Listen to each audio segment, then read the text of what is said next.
Everybody, my name is Robert. I'm one of the kernel developers here at Sartura. I usually deal with various kernel drivers, board bring-ups, firmware packaging. I'm also one of the OpenWRT maintainers, so I deal with that aspect, of course. So my today's talk is about democratizing far-edge networking, journey of mainlining wired and wireless in the Linux kernel. Despite the fancy name, it's not going to be that detailed, so we can get started. Let's get started with what we want on our devices. What is the so-called ideal software stack? That would be the current stable kernel, current OpenWRT, or whatever is your desired distribution of choice. Ideally, we'll have no binary-only drivers. Everything will be source-only, so it can be compiled. All of the tooling will be available, ideally publicly, and we would have large selection of prepackaged packages, tooling, or whatever we need. Now we hit the real world.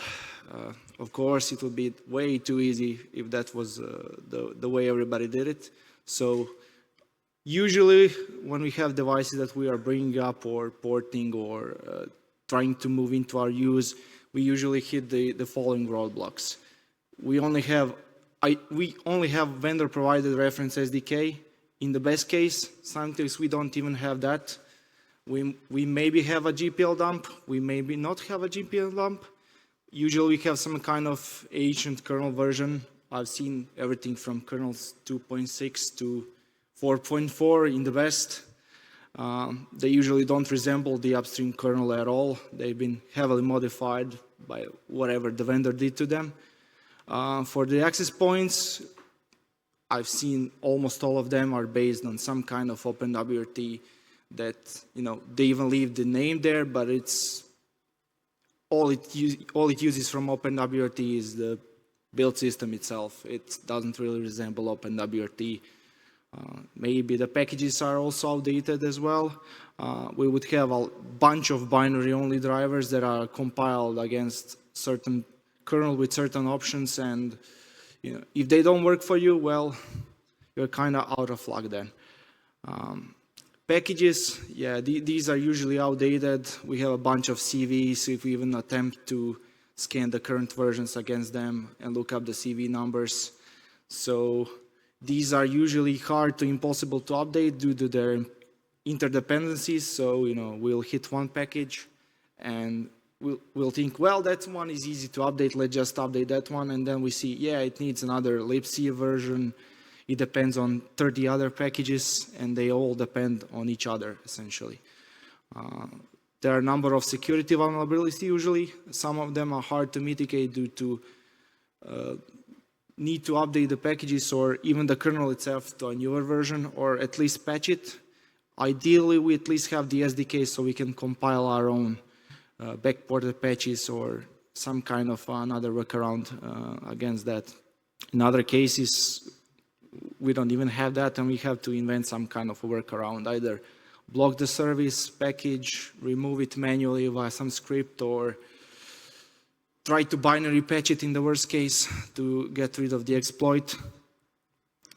And these are some of the goals we try to set for ourselves when doing new devices for either ourselves or our customers or for third-party clients as well.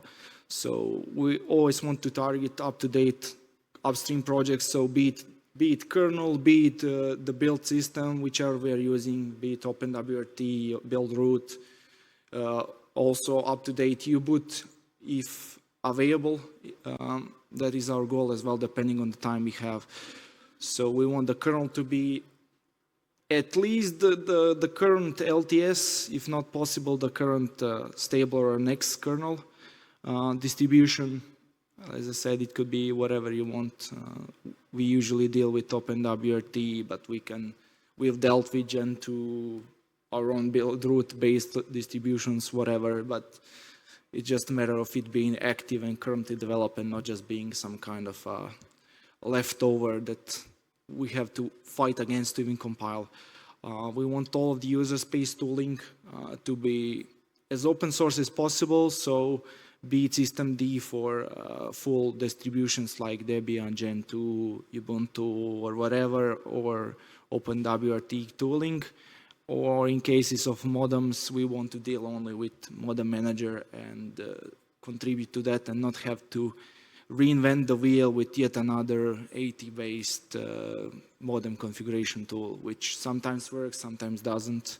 So we try to avoid using that. And we then want to upstream all of the features that we can that are missing in that specific software distribution or whatever upstream target. So we give something back and not just take what we can and then just modify it into something non-resemblable. So these are some downsides that we hit, trying to hit upstream first. It takes a lot longer for the product to hit the market if the product is already hardware ready. So essentially, if you already have the hardware, then you can account that it's going to take a lot longer to try and get everything upstream and running on that board before you ship it to the customers. So this is ideal if you are still developing the hardware, or you have a lot more time than usual if you're just dealing with vendor SDKs. So if you also develop something existing that's depending on the vendor SDK, older SDK, or potentially even whole frameworks in the kernel that are out of the main tree, you could be facing the challenge of having to pour that into something that the kernel actually supports, some kind of API that is already upstream and we don't have to reinvent the wheel. Yeah, some of the features that we require may be missing in the upstream project, especially when dealing with modems, as these evolve quite fast. So we hit a lot of cases where the upstream tooling is missing a specific niche, or our vendor uses some kind of a custom call that is not already supported. Some of the upsides we have seen are a good public review of the code, meaning that a lot of the times that way we flushed out issues that we alone would never have seen. If we have like two sets of eyes that are looking at it and developing at the same time, we've missed obvious things like everybody would. We had positive feedback on how we can improve stuff. I've had a lot of drivers that were simplified drastically with the upstream feedback, with some kind of a framework or new API that either not documented or is basically just hit the tree that I have not seen and have not used, and it would save me a lot of time otherwise. Like I said, more eyes are looking at the code. We have modern kernel features and modern user space features. So a lot of the things that usually we have to work around with vendor kernels, we already have existing in the kernel. One of those is modem wireless WAN support, which is non-existent in the vendor kernels, and then we have to invent our own ways into plumbing it into the kernel, while the upstream kernel has an abstraction layer for that, which we can just feed to the modem manager. And like I said, it usually leads to simpler and potentially cleaner code. Some tips I've hit so far when trying to deal with this: always develop against Linux Next. I've been bitten way too many times by not rebasing on top of the kernel, current Linux Next. It would work just fine for me, and then something would change, and I would not respin it. I would send it upstream, and then I would get an angry message from the kernel bot that it won't compile anymore. Also focusing on as small as possible functional series, not trying to send the complete feature that you want in one go, because that would just delay the process, and otherwise you can get in simple pieces of code that are fully functional on their own, basically. And yeah, start sending as soon as possible. So as soon as you have an idea what you're gonna be facing, like hardware-wise, ideally, as soon as the first prototype hits, you want to be starting to send all of the little things you can do. So start enabling whatever peripherals, whatever you can on that. It would make your life a lot easier than having to send like 100 patches later. And we can get those quite easily in the first stages. And like I said, try and avoid developing the complete solution, because if you do that, then you depend on certain feature that upstream doesn't like, or it's not ideal, or it's being thrown away, deprecated, there is a new thing, then you are facing the challenge to essentially rework all of your work to suit that. These are some of our experiences trying to upstream the Qualcomm's IPQ 4000 series wireless SoC. A short summary of the chip itself. It's a simple quad-core 32-bit ARM v7 wireless SoC. It has embedded dual-band radios, 2 of them. It's 802.11ac, so it's quite old by today's standard, but at that time it was still quite decent, and the price is right. It was already present in OpenWRT, but sadly it's been present for years in a state where it was just a bunch of upported vendor patches with various bits and pieces that were sent up to the mainline kernel either by the vendor or by interested parties in OpenWRT. There was some kind of support in the upstream kernel, but it was limited to whatever drivers and peripherals are universal, basically, and shared with the similar Qualcomm SoCs. So UART and stuff were supported, but a lot of things like USB, PCIe, there was no wireless LAN, no wired networking. Yeah, and there was no upstream U-boot. So all you can deal with is vendor's U-boot from 2012, which lacks any kind of decent features these days. It's non-resemblable to the actual upstream U-boot, because at that point ARM support was not that great. So some of the challenges we hit were we had no hardware level documentation, so no register level documentation or anything like that. We had some high level kind of sale sheets, kind of specification sheets that at least had a block diagram or 2, so we knew roughly what was going on.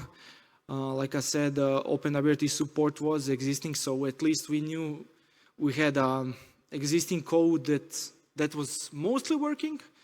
I wouldn't say it was ideal or working great, but it was at least there.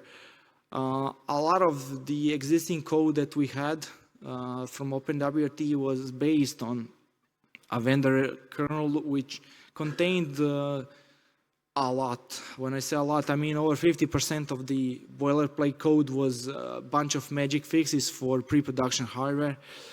And of course, this was not written in comments or anywhere, so it took us quite a while to try and hit up some contacts we had that essentially told us, yeah guys, this is not needed, it's already fixed on the production hardware, and pre-production hardware is never sold outside of the labs. So this was quite helpful, because otherwise we had no idea what these magical values for USB and like actually meant, and trying to upstream that into the kernel was not ideal.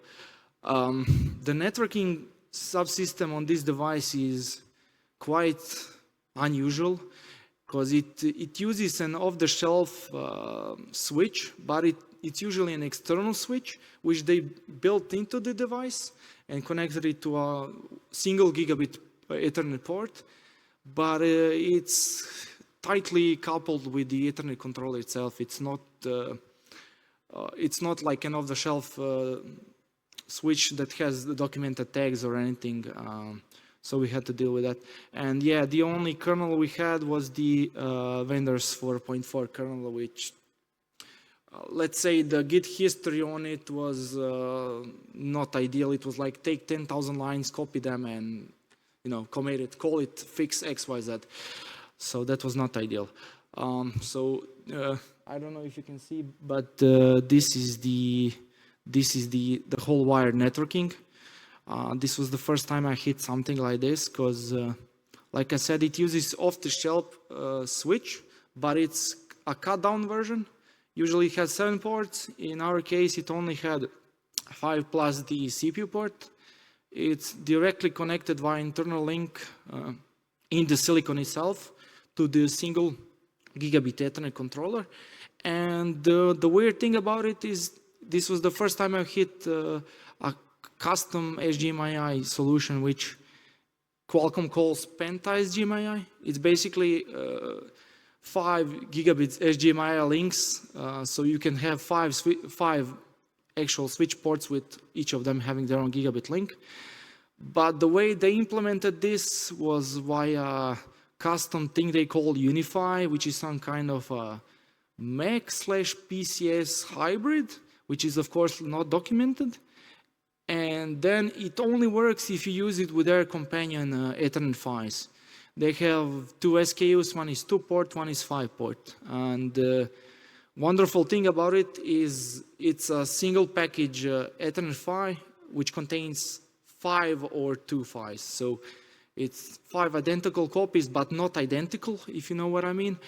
One of them is special, and then you have the SerDes PHY for the analog backplane link for the PHDMI itself. So this is a drawing I did quite a while ago to make sense to me, and I've left out the whole Unify section because that was still a black box at that point.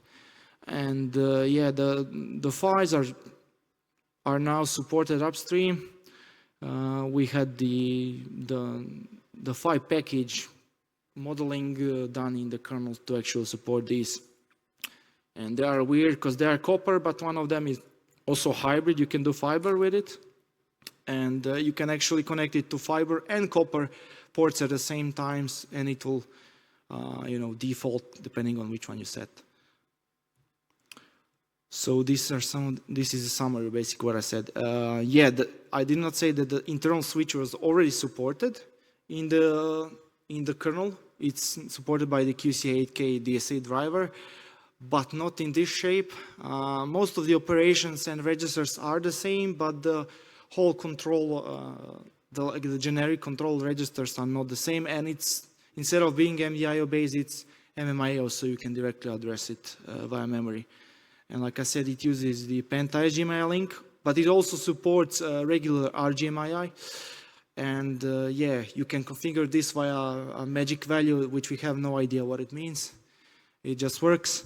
And the switch itself is tightly coupled to the Ethernet controller. We don't have a regular DSA tag, which is part of the Ethernet frame itself. You actually, in the DMA descriptor itself, you either set or read, you'll find the port information there. And this was the biggest issue, I would say. The companion file, like I said, these are now supported. There was minimal support for something like this, but we expanded this to actually we can reflect that there are multiple files in one package because we need to control to address the control file, which is a non-standard, but it pretends to be an 802.3 compliant close 22 file. This is essentially where we landed. The situation as it stands now after, I think, multiple years of on and off work. Basically, the SoC itself is now almost fully supported in the upstream kernel. The wire networking, unfortunately, is still not supported. We had 2 attempts via external parties to upstream it via 2 concepts. One of them was to use QCA8K and use an out-of-band tagging protocol for DSA. This was a major point of discussion, and it kind of ended up in a tie. So another solution that was suggested and tried was to model this as a switch dev device instead. Let's not pretend that there are separate devices and tie them together. So the QCA8K was refactored into common code and the one for the existing switches.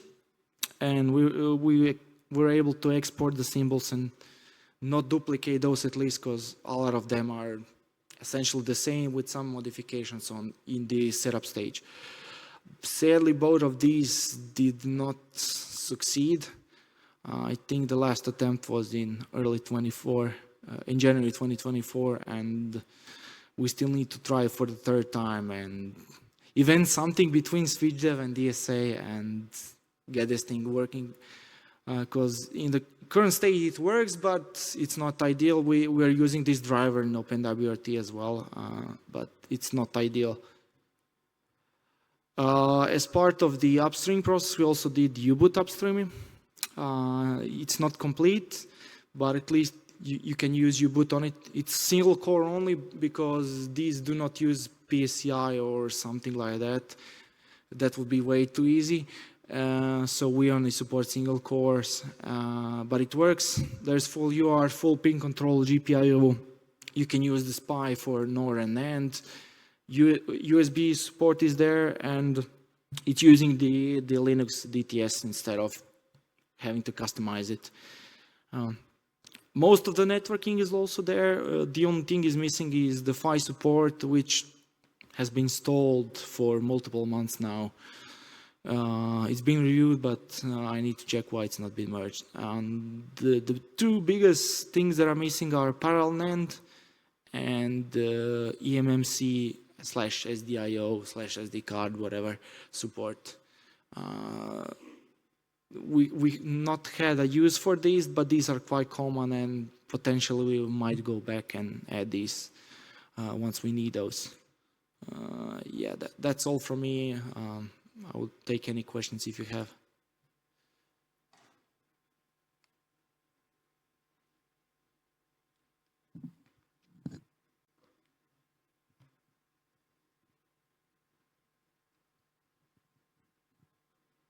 So I'm not sure where in the process you started upstreaming, but years ago I was working at a small startup where I was trying to either work at upstreaming or even upgrading the kernel that they gave us, and they were extremely hostile to me. They actually told me they'd drop our support completely if I even changed the kernel.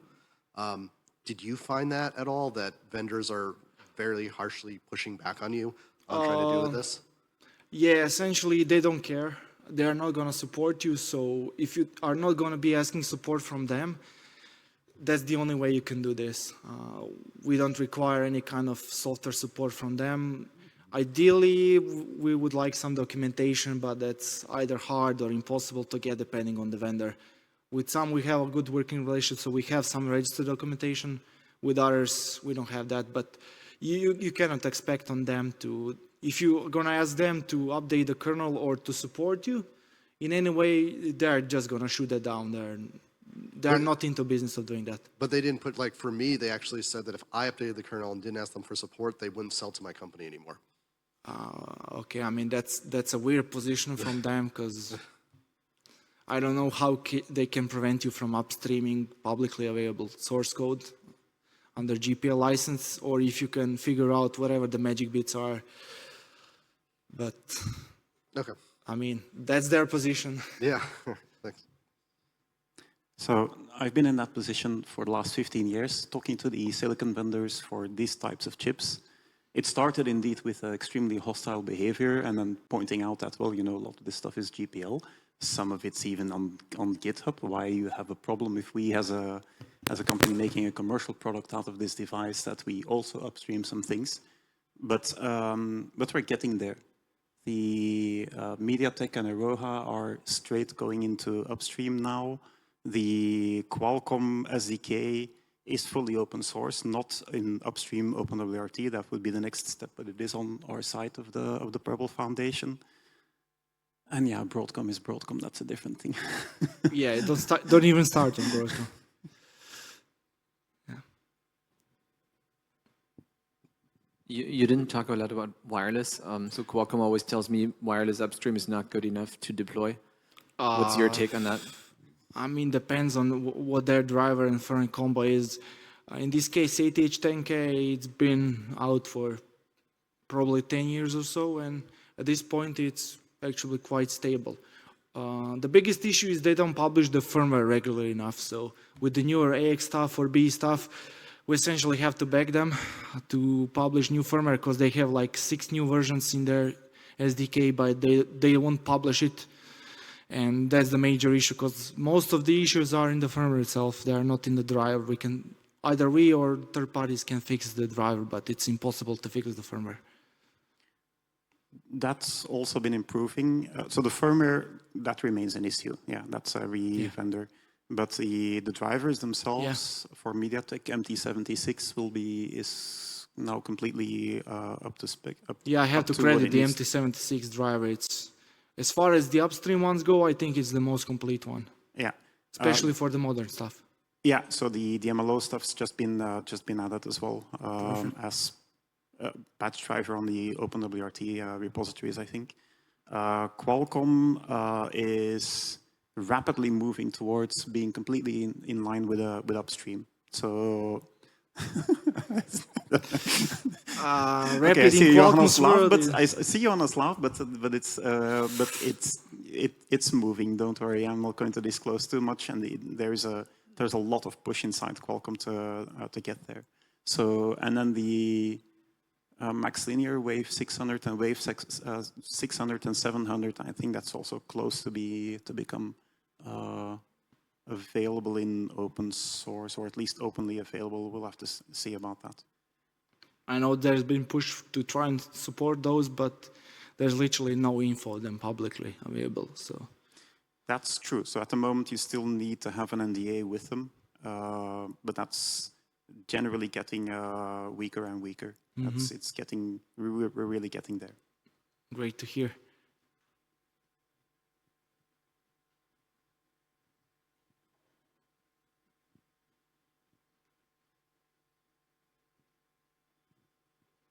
Okay then, thank you guys. Thank you for listening.